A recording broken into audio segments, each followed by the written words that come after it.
So I started reading this book. And one of the reasons why I started reading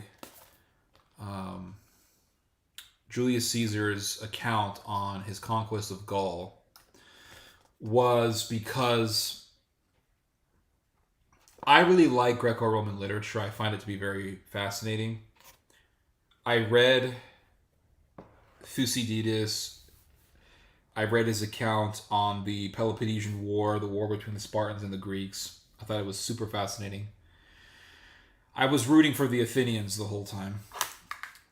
Then before that, I read Josephus's account on the war between the Romans and the Jews, and that book was mind-blowing. Truly mind-blowing. It brings a whole new weight to the moment when you read the words of Christ when he tells the Jews, do you see this temple? It's all coming down. Because the temple does come down. And there's that surreal story in Josephus's account where Caesar is victorious over the Jews. And the temple is burning, the temple is destroyed, and the high priests come to him and they beg for their lives. And Caesar says, your temple has been destroyed. Of what good is your priesthood? And he kills them. That story is biblical. It's biblical. Essentially saying, temple is no more. Your priesthood is done with. And the Roman Empire would eventually follow the priesthood that was established by Jesus Christ.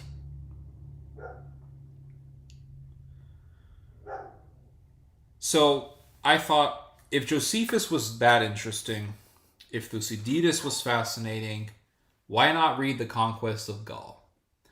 And right now I'm playing Elden Ring. I've been taking my time on it, and Elden Ring does have a lot of artistic presentations of Europe, of medieval Europe, and even though it is very mythological, aesthetically it's very pleasing. And so things that are aesthetically pleasing makes me want to read certain things that connect to that which I find aesthetically pleasing. So I started reading Caesar, his account on the conquest of Gaul.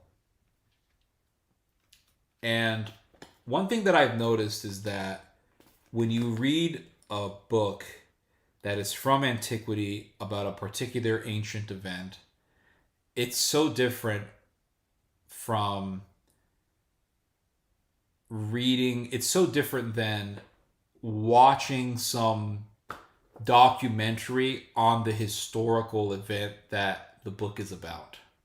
And when you watch a documentary that's about the Roman-Jewish War or the conquest of Gaul, there's just a lot of bullshit. There's a lot of oversimplification of the events. They also take away, or they just don't talk about, a lot of the very important things that happen in these historical events. What is your ethnicity? I'm pretty mixed. My father is from the West Bank in Israel. My father is Palestinian. My father himself is actually half Palestinian, half Scottish.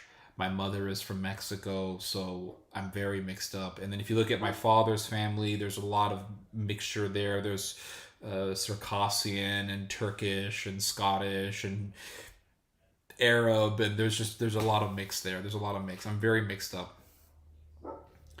So going back to what I was saying about documentaries and books, when you watch a documentary, you're losing so much of the story. You're not being told most of the story. You're being told a part of the story, and then they will mix and mash different events, and they will actually rearrange events. You'll see sometimes.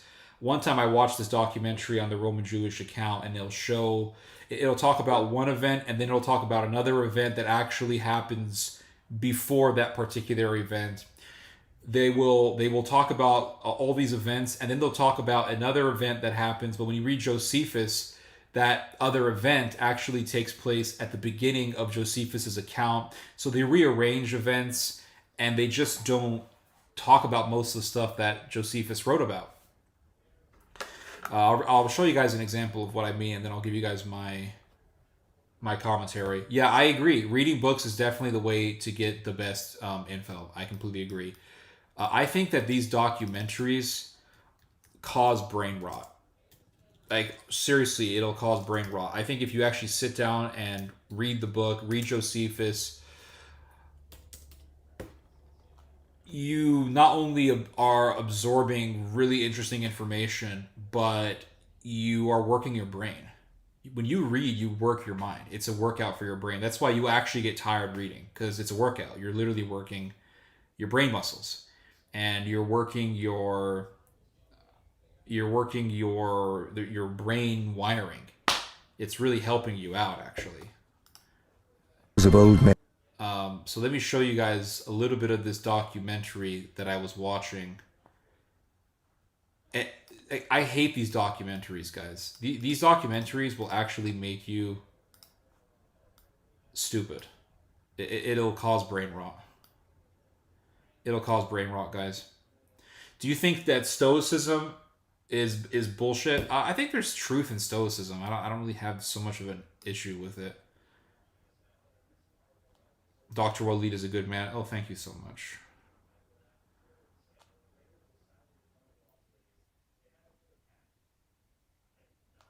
Have you seen Last Legion? No, I have not. So here it is.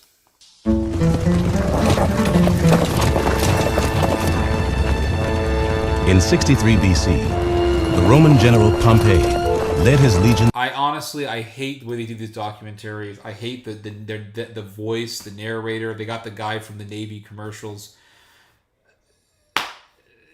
And just watch the way that they do it. I hate the way they do these presentations. Into the land of Judea. Do you think the Roman military looked like that? Pompey. Do people honestly believe that? Led his legions into the land of Judea. Do you think they honestly had like the whole army just going through the desert? It was just a few guys on chariots, and they were going through a desert.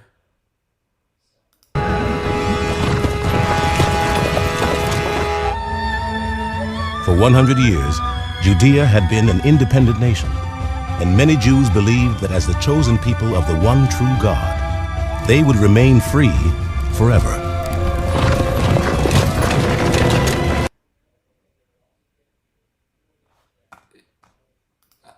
Correct me if I'm wrong, but they weren't free. They weren't free. I mean, correct me if I'm wrong on this, but I mean, reading Josephus, he makes it very clear that when not all the Jews, a lot of Jews actually were pro-Rome, but when the rebel factions began their revolution, the temple, the religious institution in Judea, said no foreigner can sacrifice in the temple.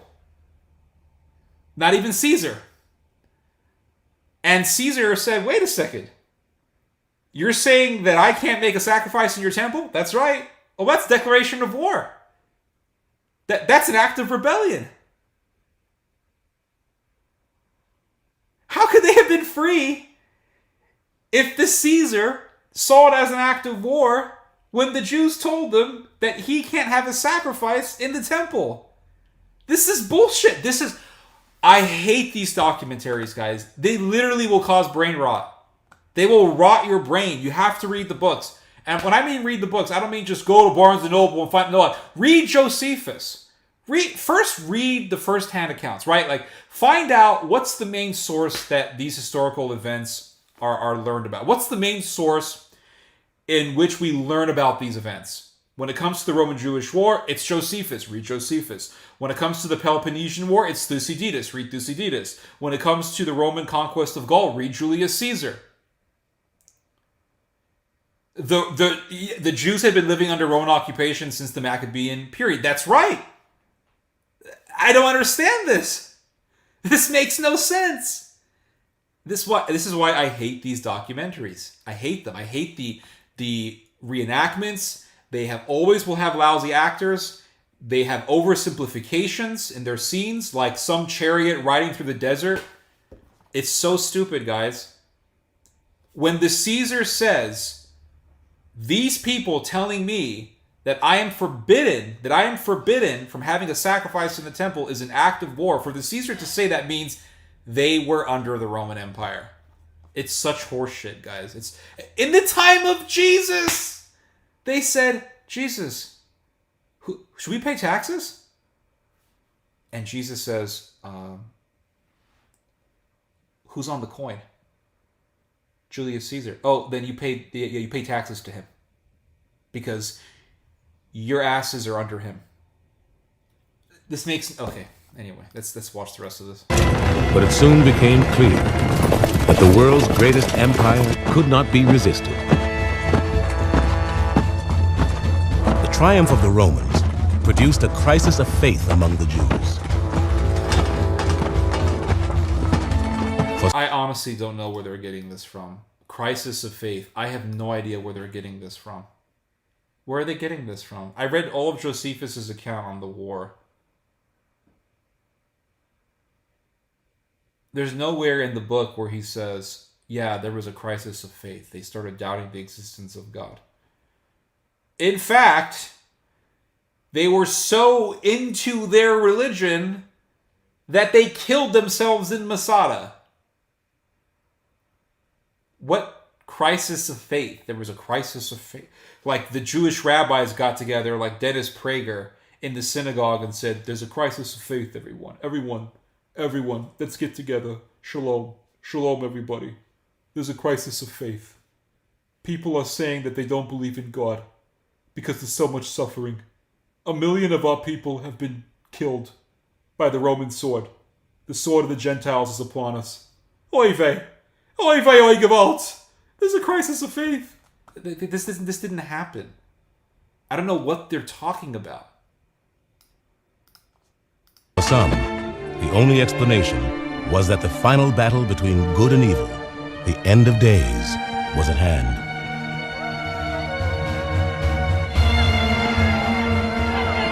They would soon see evidence for their belief. For the years ahead in Judea would be one of the most bloody and chaotic periods in human history. It was extremely bloody, that is true.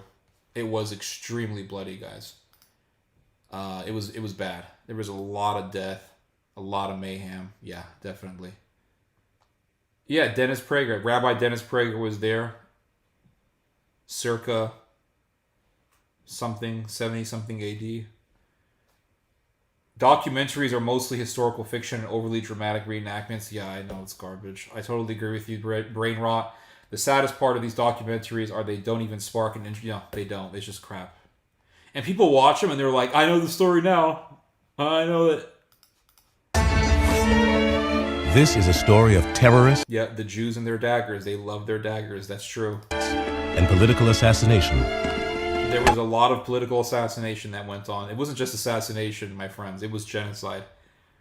Josephus tells us quite clearly that there was so much fighting between the Jews that the Jews who were for revolution were slaughtering all the Jews who were against revolution. It was that bad. Of brutal overlords who crucified thousands. And of the siege of Jerusalem, with over 100,000 people trapped inside. But it is also... Oh, another thing that not a lot of people mention is the fact that the fire that burned the temple wasn't started by the Romans. They always say, oh, the Romans, 70 AD, they burned the temple down. When you read Josephus, it's not the Romans that start the fire. It's the Jews. I'm sorry. It's the Jews, guys. The Jews were the ones who did it. They set the fire in the temple because they thought that they could lure the Romans into one part of the temple and then set it on fire and then burn the soldiers. And a lot of the soldiers did die in the fire. But that's what caused the fire. The fire that they thought could be used to trap the Romans and kill them, That's what destroyed the temple. Also the story of how, amid the chaos, two new religions began to flower. Religions that would change mankind's ideas about justice, mercy, and God. There's only one religion out of the two that actually changed man's view on God and mercy, and that was Christianity. Judaism had no role. Judaism would end up becoming just a religious sect that would remain within the confines of certain neighborhoods in New York, Pennsylvania, New Jersey, and Israel. That's what Judaism became after the destruction of the temple eventually. It just became a religious sect within the confines of certain metropolitan zones in the West.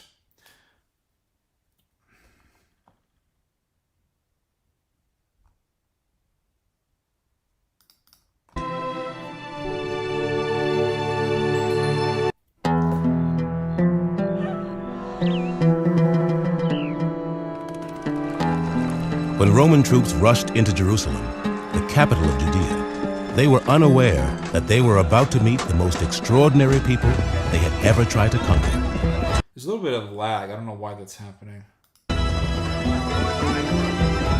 The defenders of the city retreated not to a fortress, but to the temple of their unique God to make their last stand. According to the historian Josephus, when the Romans attacked the temple, their commander, Pompey, was amazed by the behavior of the Jewish priests. Pompey could... Another thing that the Romans were amazed by was how the Jews were killing each other so ferociously, viciously, and ruthlessly. There was so much killing that was happening between them.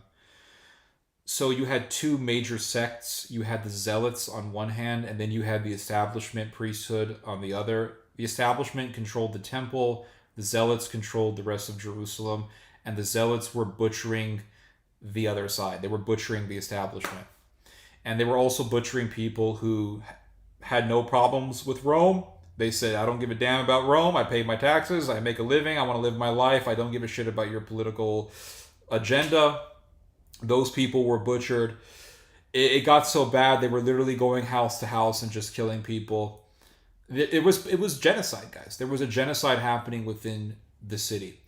Another thing that this documentary won't say is that before the destruction of the temple, there was a man in Jerusalem who would stay, I think, right next to the temple every single day and scream, a wind is coming from the east, a wind is coming from the west, a wind is coming from the south, a wind is coming from the north, destruction will come to this city. And he would just repeat that like a mantra over and over and over and over again. Then the temple guards arrested him. Then they put him on trial, and I think they beat him up or something, and they said, never do this again, stop making this prophecy about our destruction. And then he went right back to the same spot and said, a wind is coming from the east, a wind is coming from the north, destruction is coming, destruction is coming. I mean, reading this in Josephus, this is why I say everyone should read Josephus' book on the Roman-Jewish War. Reading that story, I'm thinking, that was a prophet. That was a prophet from God. Had to have been. And he's telling them, destruction is coming, destruction is coming. That was like the last prophet. That was like God's last attempt. Repent, like, enough, stop. This evil city is going to be destroyed. And that prophecy ended up being true. And they were killing the people who were good. There was one guy, I forgot his name. He was very righteous. He was preaching against the war. He was preaching against the rebellion, and they killed him. And he said that he was basically proclaiming that you people are wicked, you people are doing evil things, and they killed him. There were a lot of good people that were murdered in Jerusalem. It wasn't just, the Jews got together and, we're going to fight against Rome. This is our last stand, guys. No. They were all murdering one another. And the Romans, just as they were watching all this, and Josephus makes this quite clear, the Romans just stood back and said, you know what we're going to do, guys? We're going to just watch and wait and let them kill each other. By the time they're done, it's going to be pretty easy to take over the city because a lot of these people are going to be dead. A house divided cannot stand. That's why the Jews will fail, because of infighting. Have you seen movie Quo Vadis about massacre of first Christians? Oh man, I need to see this. I saw a little bit of it, but I haven't seen the full. I saw the Colosseum scene. The documentation is supposed to, etc. Okay, yeah. Okay, let's watch the rest of this. Not but admire that they did not at all intermit their religious services, even when the temple was being attacked on all sides. Nor, indeed, even when the temple was actually being taken, did they leave off the divine worship that was appointed by their law. For the temple priests, performing the rituals that honored their god was more important than life itself.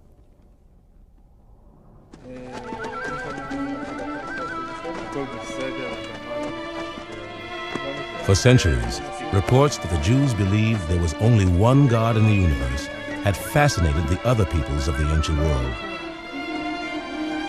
And the Jews' temple in Jerusalem was famous far and wide for the amazing rituals the priests performed to worship their God. The Roman general Pompey was among those who was intrigued by the Jews' unusual religion. He was particularly curious to see what their mysterious God looked like. I think the Romans already knew they worshipped one God. I don't think they were that interested. According to Josephus, as soon as the Roman general gained control of the city, he went inside the temple in search of its most sacred sanctum, the Holy of Holies, where the God of the Jews was reputed to live. There was nothing that affected the nation in all the calamities that they were under, as that their holy place, which had hitherto been seen by none, should be laid open to strangers. For Pompey went whither it was not lawful any to enter but the high priest himself.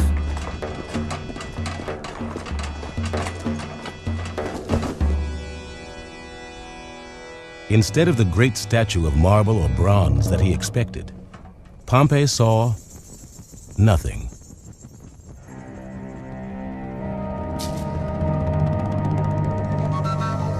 According to the Jews, their God was so great that he could not be captured by an idol or any other man-made image. He was without form, timeless, and present everywhere. I think the Romans already had understanding of the Jewish religion. They had been controlling Judea, and yeah, I don't think they cared so much about the religion of the Jews. To Romans like Pompey, it was incomprehensible that the Jews would be so dedicated to the worship of a single God. Like the rest of the ancient world, the Romans had a huge pantheon of gods, but their most deeply held belief was that might made right. And you know who else believed that? The Jews in Jerusalem. A lot of the whole revolutionary movement in Judea believed in might makes right. They slaughtered people as if they were nothing. They enjoyed killing people. They were filled with bloodlust. They killed people. They killed man, woman, didn't matter. They didn't care. They loved killing people. They killed so many people who were fellow Jews. They didn't give a damn. They did not give a damn. They also believed in might makes right. Let's not pretend that it was just the Romans who were, oh yeah, might makes right. It's just these innocent people were living in Judea and they were all friendly. No. That conviction had won the Romans control of an enormous empire. To them, Judea was only a tiny piece in a great strategic puzzle. They needed to conquer Judea in order to gain easy access to Egypt.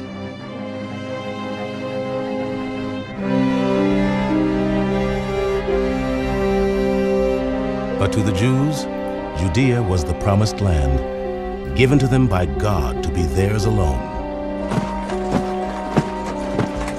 This clash of cultures between the Romans and the Jews would lead to a vicious and bloody conflict that would last 200 years. Even worse for the Jewish people, it was a conflict that would pit Jew against Jew as never before. That's right. Well, yeah. The rebels killed those. And it wasn't like, oh, the conflict made them kill each other. So it's not completely right. They were killing each other before. They were killing one another. It wasn't the Romans that made them kill each other. They were killing each other without any sort of instigation or influence from the Romans. And the ones who wanted rebellion, it's very simple, guys. It's not easy to, it's not difficult to understand. The ones who wanted revolution killed those who said, hey, listen, I just want to live my life. And that's the thing about revolutions that always bothers me, is you have these people with all these grievances, and they're like, we need a new government, overthrow the state, there's too much suffering. And then you have this huge part of the population that's like, hey, I'm paying my taxes, I'm just trying to provide for myself and my family, just trying to enjoy my life. I have no interest in your cause. But you need to die too! And all these people are killed. And that's what happened in the Jewish Revolution, the Jewish Revolt. Amos 5:26, but ye have borne the tabernacle of your Molech. Absolutely. Amen. They even killed the prophets of God. That's right. They were killing the prophets before that. They killed Zechariah. They killed all these prophets in the Old Testament. Then they killed the Messiah. I mean, they were killing people. They didn't need any instigation by the Romans. Yeah, Israel and Judea. That's right. The Romans come into power, and it stimulates an immediate debate among the Jews about whether to revolt against them or not to revolt. And effectively, from the very beginning, there were Jewish groups that basically wanted to revolt, and others which cautioned and said, well, we really don't need to go so far. So what happens is that these groups are vying with one another constantly in the... Yeah, they're vying with one another, but he never explains how that looks like. What that looked like was entire massacres of people just because they had no issue with Rome. That's what that looked like. But of course they don't say that. Well, this guy doesn't say that. The period of Roman rule.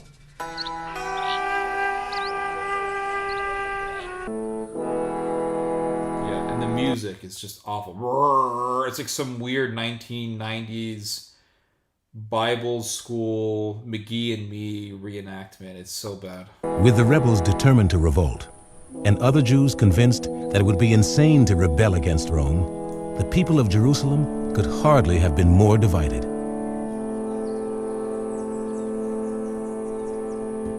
Then the Roman governor did the only thing that could possibly unite them. He ordered an attack on the temple. In 67 AD, Roman soldiers burst through the gates of Herod's temple, bent on plundering it. The governor was eager. Yeah, let's just ignore the entire section of Josephus before this. It talks about entire massacres being done.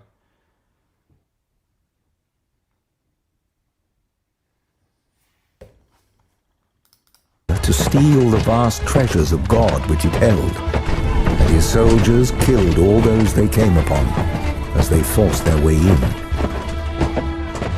Outraged at the attack on the seat of God on earth, rebels and non-rebels alike united to repel the assault.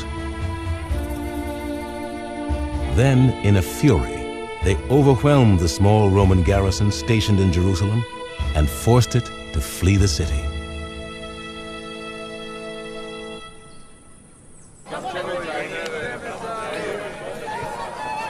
With Jerusalem suddenly free of Romans, many in the... Everything was perfect.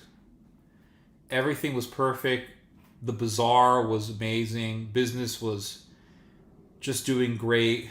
The cities were bustling. This is life without the Romans, guys. It's a utopia. Everything was just perfect. The city was seized by a giddy euphoria. A giddy euphoria, that's right. That's exactly what Josephus tells us. He says that there was a giddy euphoria in the city. When actually reading Josephus, what you learn is that there was just continuous bloodshed between the two factions. Really, when I say between the two factions, what I really mean is that the revolutionaries were slaughtering those who didn't want revolution. That's what was happening. It was just endless killing. It wasn't like, oh yeah, everybody, we're peaceful now, we're all friends, okay, shalom, shalom, everybody, shalom.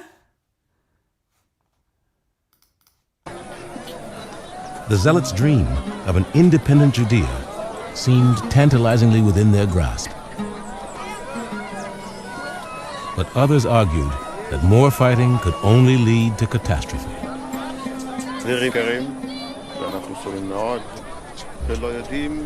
A follower of Hillel named Yohanan ben Zakkai was one of the most passionate voices for peace.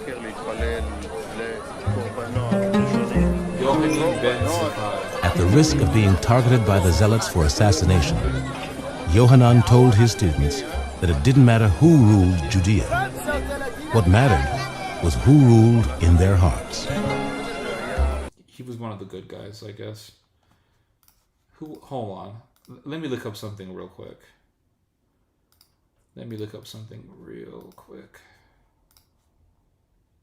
I want to see something here. Yohanan ben Zakkai. Yohanan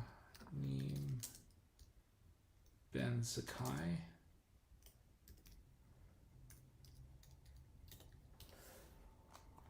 Yohanan ben Zakkai. Okay.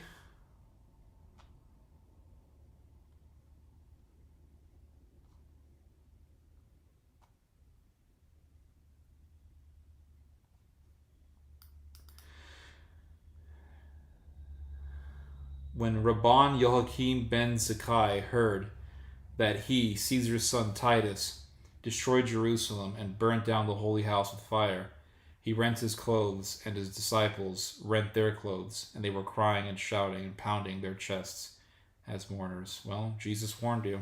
This temple's going down. Let's go back to the video.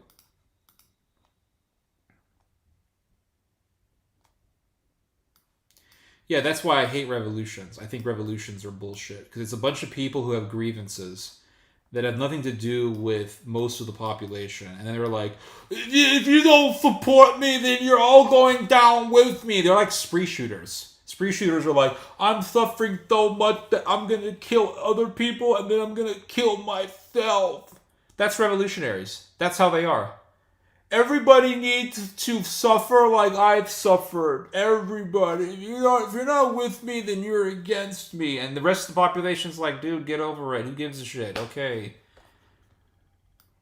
Anyway.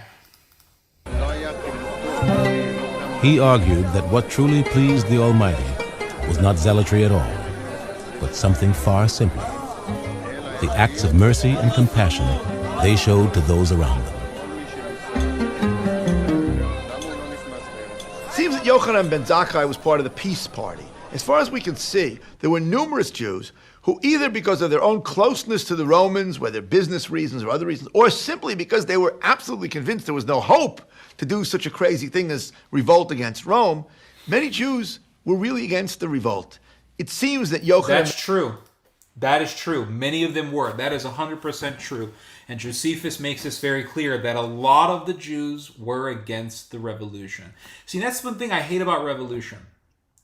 What I hate about revolution is that you have the general population that doesn't give a shit, and then you have a small body of angry people that want to see the world burn. They have some grievance. They're angry. They're upset about something. And instead of just dealing with it in a reasonable, peaceful manner, they go around, they want to just cause bloodshed everywhere, and then the regular population is the one that suffers the most. That's what I hate about revolutions. Like, oh, we hate Bashar al-Assad. Okay, you hate Bashar al-Assad, he's so bad. He started a revolution, now hundreds of thousands of people are dead. Hundreds of thousands of people are dead in this war that you wanted to start. And that's what I hate so much about revolutions. I hate revolutions because they're just selfish. They're just selfish. Like, oh, well, a police officer mistreated me like 50 years ago or whatever, so I hate all cops. We should start a revolution. Then they'll start a revolution, and guess who's going to suffer? Regular people. Because somebody got mad about something that happened in the past. or something that happened in the present, but they get so angry about it they want to start a war, or they want to start a revolution, which is basically like a presaging event to a war, right? It's something that happens before a war, and regular people suffer and they don't give a shit. It's like, okay, well, something bad happened to you. Deal with it in a peaceful manner. Oh, no. Everyone has to suffer. That's why I hate revolutions. Revolutions suck. But yeah, this guy's right when he says that most Jews just weren't even interested in the war. They weren't, because like the Romans were pretty diplomatic. They're like, okay, you can worship your God, just respect Caesar, etc., etc. Okay, whatever, blah blah blah, fine, and live your life normally. Why? Life is too short to be fighting in some bullshit revolution.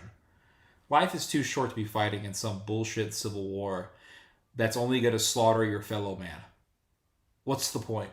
Making people miserable, causing more pain that lasts for generations. Because a lot of people die, people are widowed, people are fatherless, people lose their children, people lose their parents, people lose their spouses, and then that anger is perpetuated throughout the generations.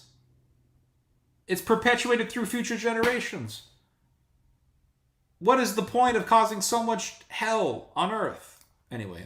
Zakkai was one of those types of Jews who felt that what needed to be done was to get some form of accommodation from the Romans that would guarantee Jewish religious freedom and then leave things as they were with Roman rulers. But Jerusalem was not yet ready for Yohanan's vision of Judaism.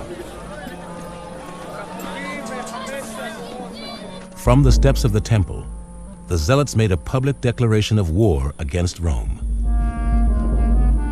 Convinced they were mad, many other Jews decided to take up arms to stop the Zealots. Yep. Oh, clicked on a different video. Yeah, wait. Old men mixed with women and infants. Wait, what?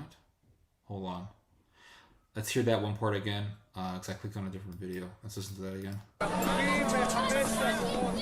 From the steps of the temple, the Zealots made a public declaration of war against Rome. Yeah, that's true. Convinced they were mad, many other Jews decided to take up arms to stop the Zealots. So there was a civil war that happened between the establishment and the Zealots. And the Zealots, don't let the name deceive you, the Zealots were people who claimed to be zealous for God, but they were gay.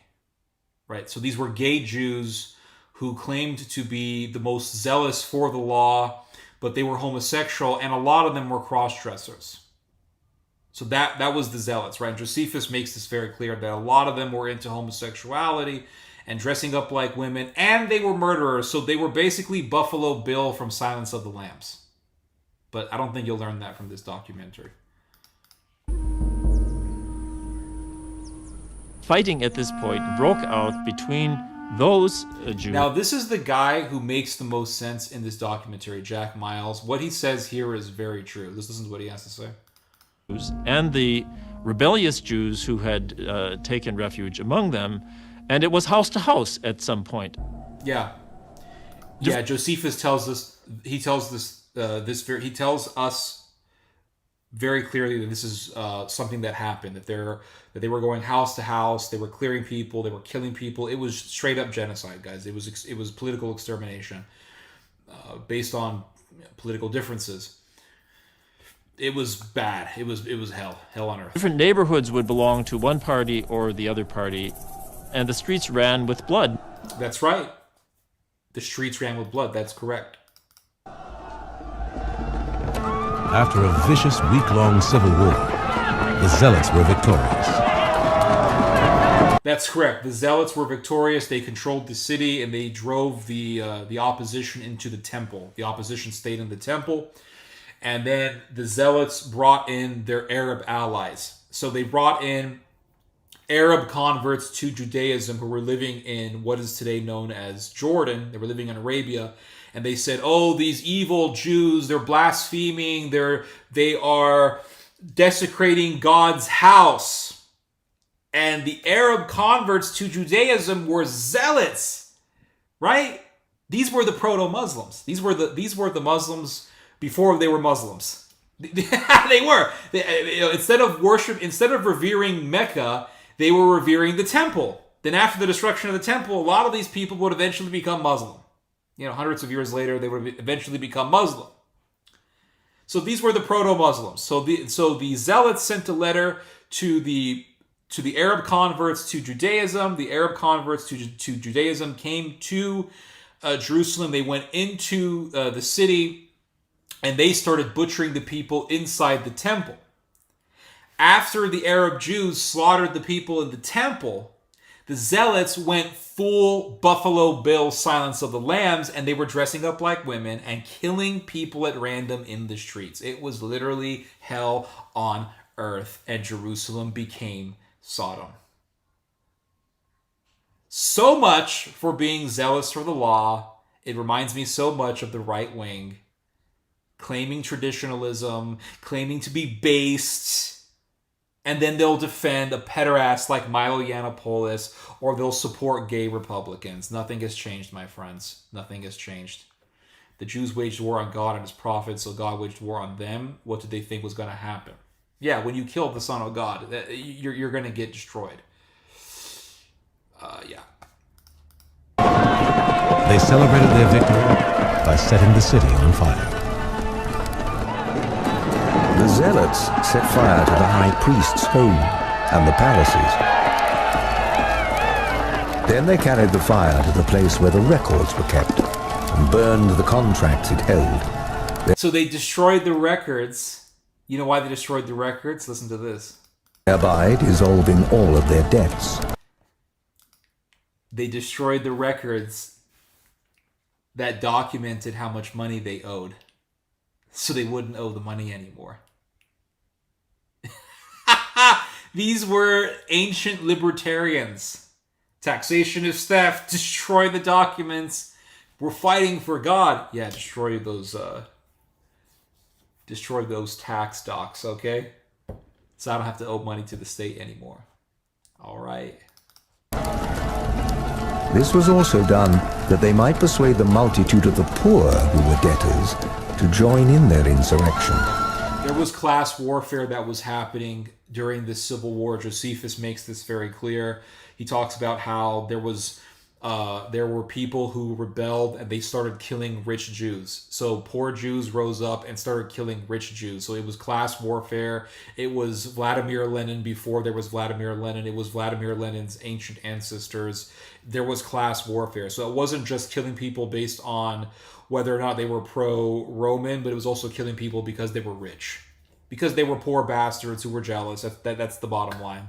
That's what happens when you have revolution. What you do is you get the poor bastards who are losers, and you tell them, hey, you're a poor bastard and you're a loser, but you can kill these people and take their money, and then you can have some money, which you're going to spend and waste away anyway, and then you'll be a poor bastard and a loser again. So, that's what these people do to seduce them, to recruit them into their revolution.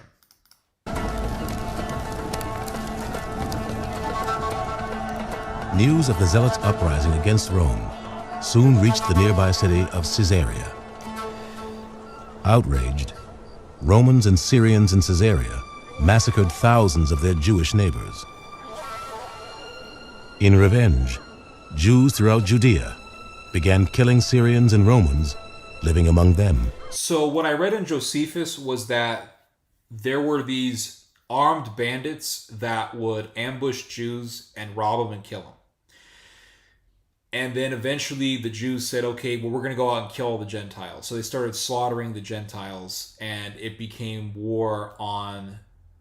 It wasn't just war on class. It wasn't just killing people based on political differences.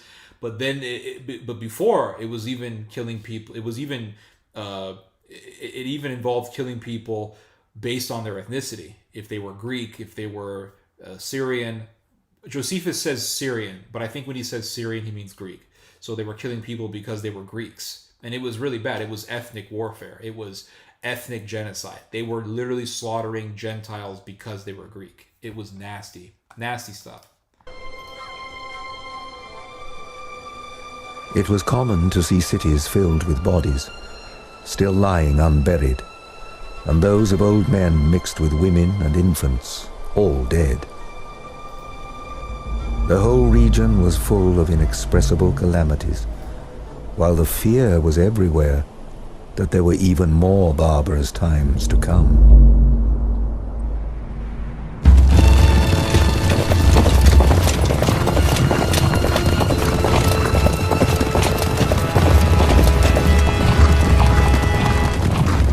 The Romans were determined to crush the rebellion before it inspired others in their far-flung empire to challenge their rule.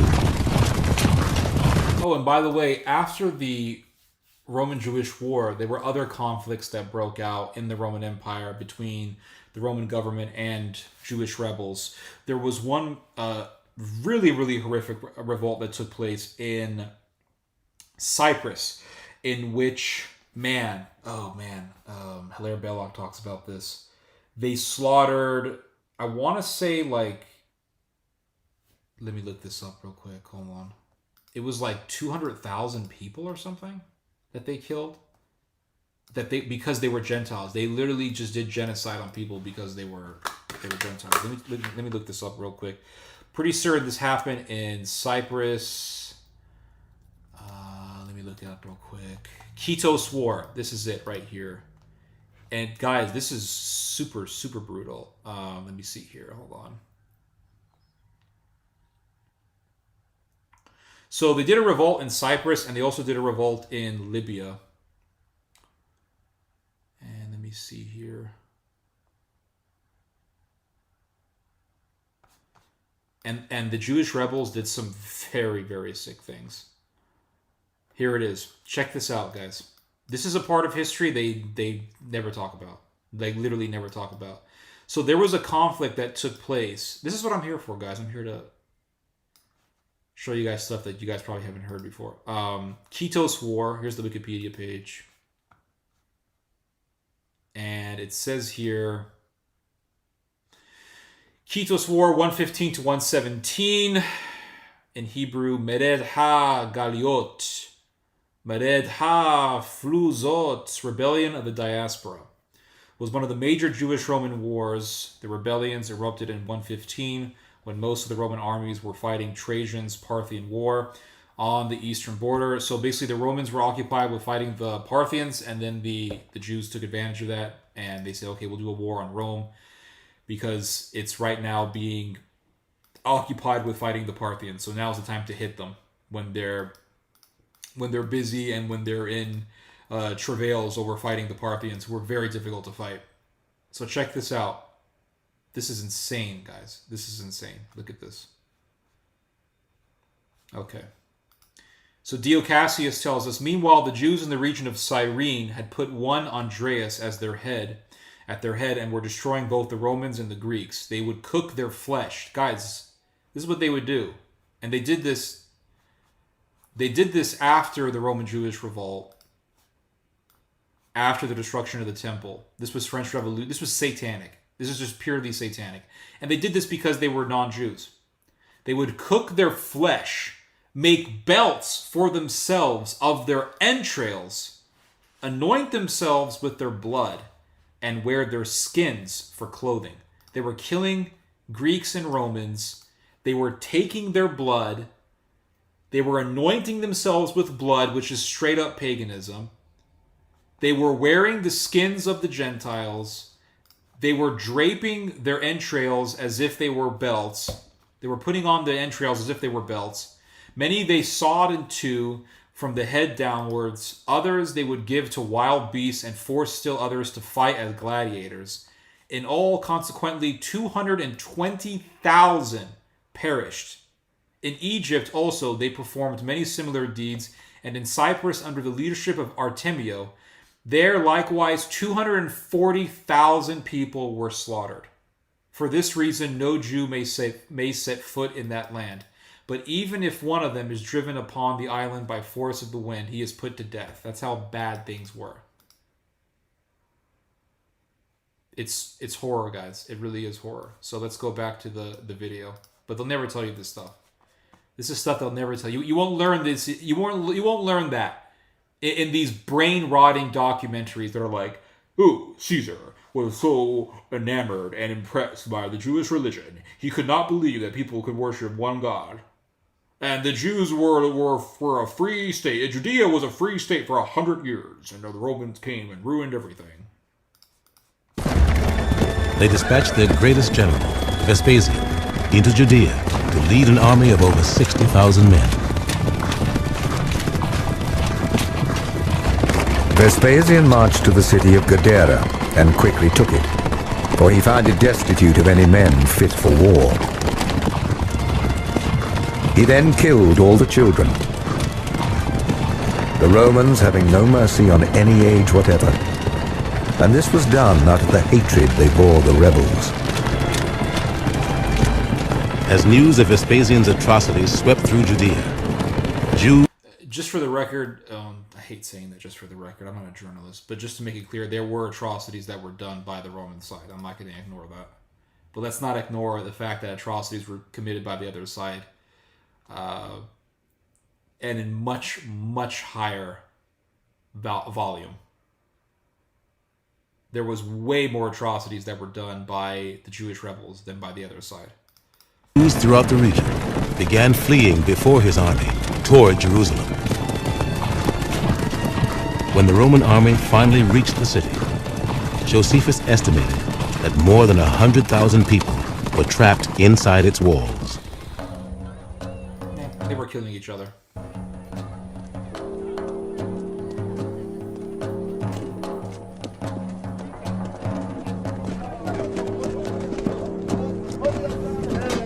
The Romans set up their camps in full view of the city, in the hope that the mere sight of their military might would convince the people of Jerusalem to surrender.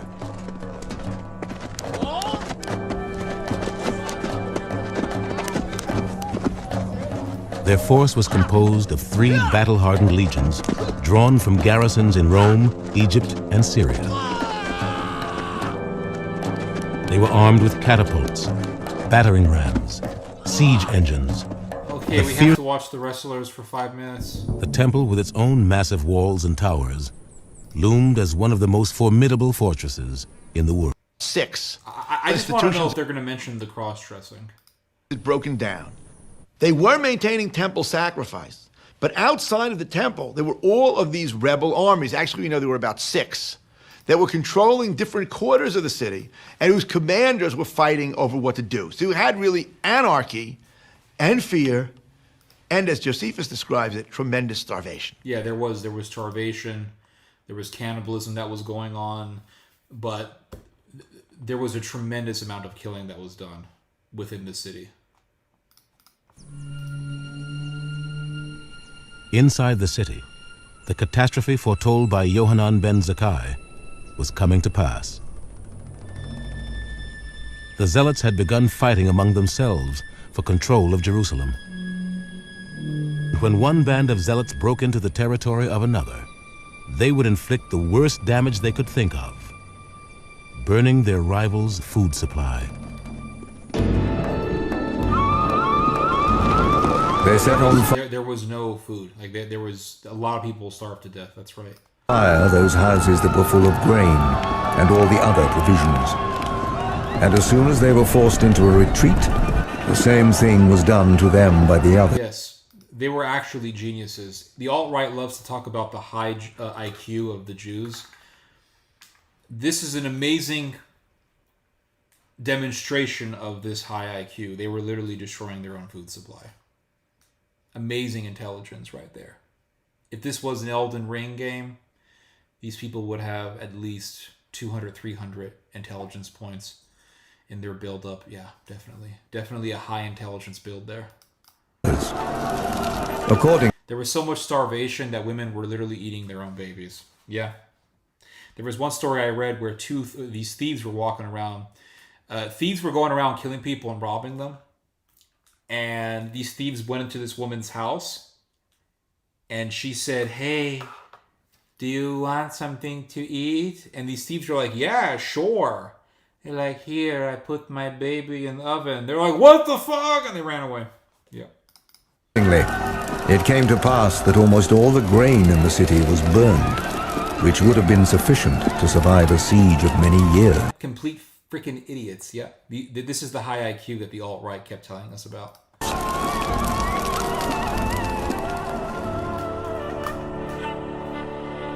With the food supply decimated, many decided their only hope was to flee Jerusalem.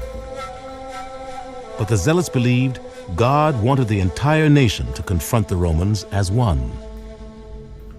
They issued an edict that anyone who tried to leave would be considered a traitor and executed.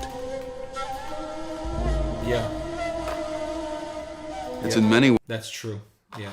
A lot of people were killed this way. ways like the militarists within any society in our own time, those that are following a military mode in terms of the Islamic Jihad or in terms of... Christians had left Jerusalem before this happened. Yes, that's correct. They had gone elsewhere. They realized it was fruitless to try to preach to people in Jerusalem. Christians were not there. Yeah. They were no longer there. those that we saw in Bosnia, in other words, those that decide that the only way to work is through military means. And that was a scary time for IQ without EQ? What's the EQ? There's IQ and there's EQ. What's that? EQ. Oh, emotional intelligence. Okay, I gotcha. IQ without emotional intelligence? Okay, yeah. Emotional intelligence, emotional quotient. Yeah, they weren't very smart. Just full of anger. for all Jews in Jerusalem at that time, because most of them were not zealots. As the siege wore on, the situation inside Jerusalem grew more and more desperate. Of those who perished by famine, the number was great, and the miseries they underwent were unspeakable. For if so much as the shadow of any kind of food did anywhere appear, a war began, and the dearest friends fell to fighting one with another about it. Soon, many people became so desperate that they were willing to risk death at the hands of the zealots. And so, they would creep out little-known doorways and gates to the city and gather weeds to eat. That's true. Yep. Josephus talks about this. They would go out and gather herbs to eat.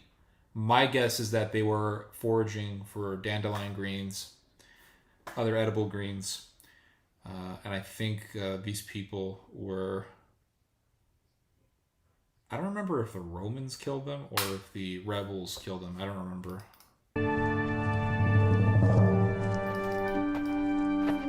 But outside the city walls, they risked capture and incredibly brutal treatment at the hands of the Roman legionnaires. So what I read in Josephus was that they were Jews who fled the city and then they would go to the Roman camp.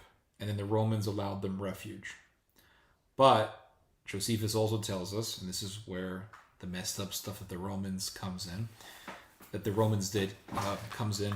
What I read in Josephus was that Roman soldiers suspected that some of these runaway Jews were hiding coins in their stomachs, that they were swallowing their gold and keeping them in their stomachs. And so they would grab these runaways and they would slice them open and see if there was any gold. And I think there was only like one time where they found gold. The rest of them were just poor souls that they had murdered. It's very sad.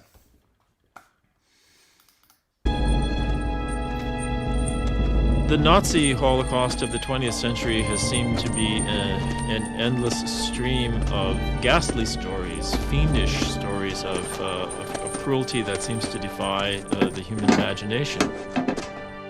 But there's an appalling stream of such stories from this Holocaust as well.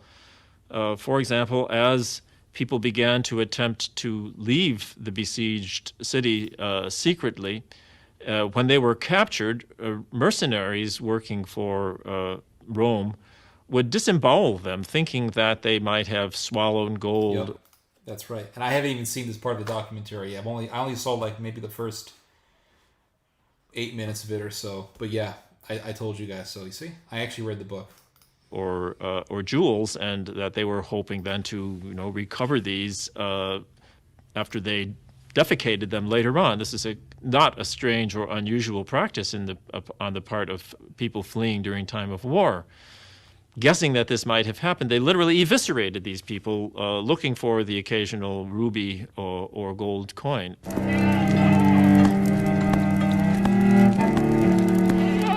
The Romans also took many of the men, women, and children they captured and crucified them. At the time of the siege of Jerusalem, thousands were crucified. The historian Josephus says that the hills around the city were deforested. So many trees were chopped down to make crosses on which to crucify Jews. That's what I've heard, that they deforested a whole area to make crosses to crucify the rebels. Josephus also describes what I would call terror crucifixions. The city was still under siege, still holding out against the Romans, but crosses... There was the crucifixion of Christ before. And didn't they scream, crucify him, and then what happened? Their ancestors were crucified. Were erected on the hillsides around it so that the people inside could see what awaited them if they continued their resistance.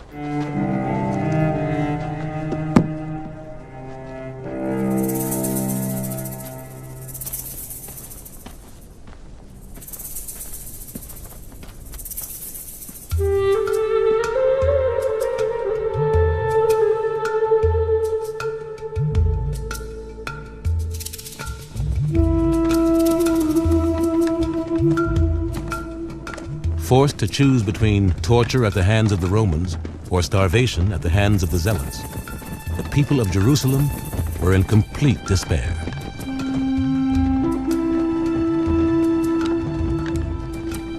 A deep silence and a kind of deadly night seized upon the city.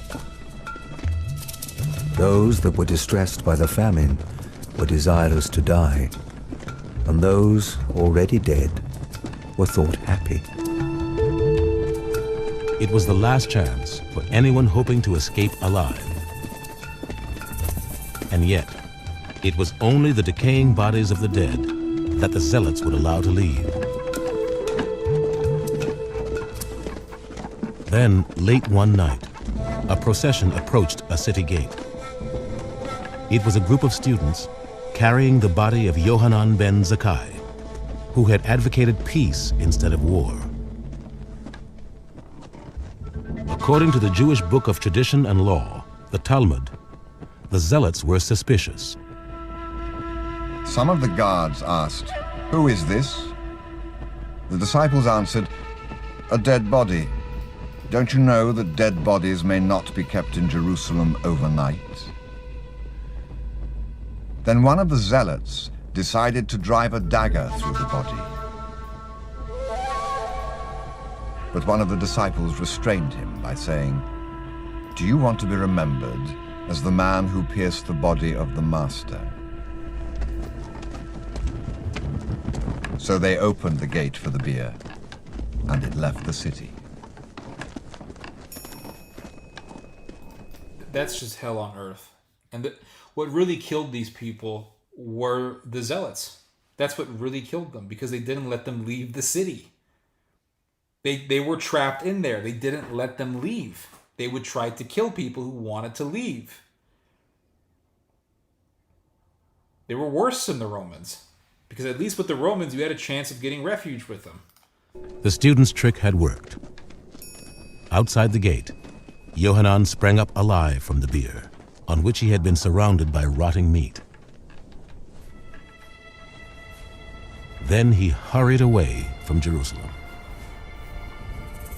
Yohanan was convinced the starving rebels could no longer defend the city or the temple. And he had decided that the very survival of Judaism was on his shoulders.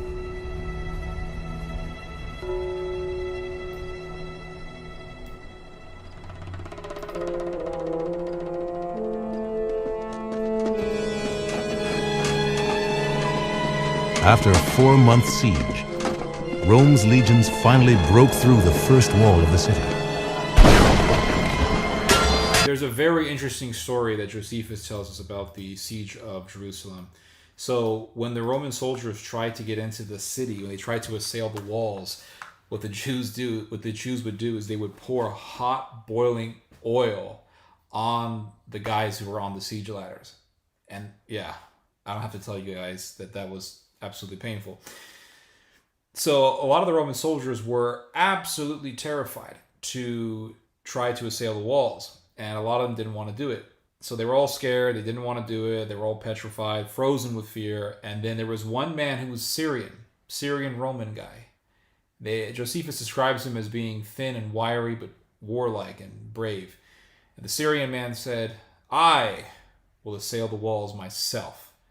So he climbed the walls himself. And they say that he was so ferocious that when he got up into the, when he got up onto the top of the walls, he attacked the defenders with such tenacity that they were terrified of him. And he took out many of the rebels with his own hand.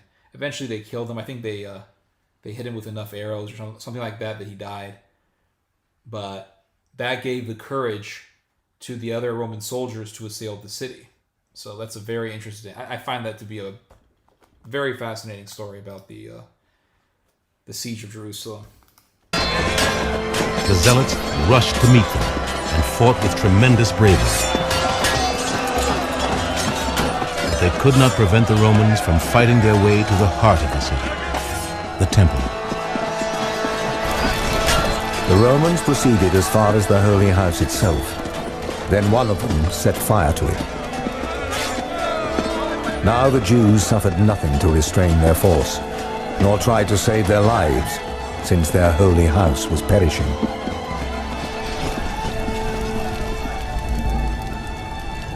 All right, that's pretty much the end. It's over. It's done. Okay, guys. I think we're good. Guys. All right. I enjoyed doing the live stream today. I'm glad enough of you guys came. I enjoyed doing the presentation. Hope you guys had fun. Hope you guys enjoyed the rest of your evening or morning, wherever you guys are. You guys just heard the Friday night live stream. You guys just heard some theology. God bless.